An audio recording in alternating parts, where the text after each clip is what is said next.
د یو بل په مرسته پلار ځي تر څو ورته زیان ونه رسیږي.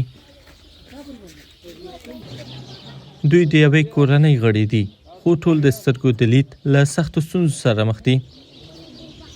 د ارزګان ولایت د اوسیدونکو په وینا دغه کورنۍ له 3 نسلونو را په دې خوا په دې ناروغۍ اخته ده.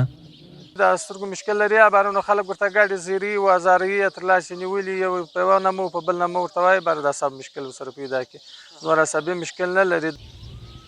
د دغه کورنۍ په وینا ځینو یې له زېږېدو وړاندې په دغه ستونزو اخته ول او ځینو یې هم له 6 میاشتنۍ څخه تر 1 کلنۍ د سترګو په لید کې ستونزې پیدا کړې. زه یو ځای ځم بس یو بل مې د لاس نیولی نیسي او زه سبق نشم ویلی او زه تعلیم نشم کولی. د دغه کورنۍ اکثره غړي ماشومان او کمکي ځوانان دي. ډاکټران وایي د دغه ناروغي دقیق تشخیص او مخنیوي لپاره یې پرمختللي امکاناتو ته اړتیا ده.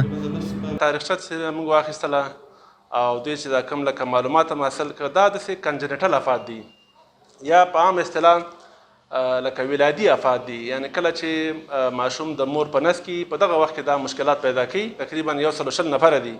نو دا چې بیا مطلب لکه زنانه ودیږي یا هم د نارینه‌و دپاره په نورو ځایونو کې هغه کې ښځې کوي، نو دا د راتلونکي اولادونو دپاره ډېر مشکلات پیدا کوي. خو د دغه ناروغي اصلي لامل چې د سترګو په لید کې سختې ستونزې رامنځته کوي او وروسته د ړندېدو لامل کیږي څه دی؟ ریتینایتس پیگمنتوزا یک بیماری ارثی است. ریټینایټس پیګمنټوزا یو ارثي ناروغي ده.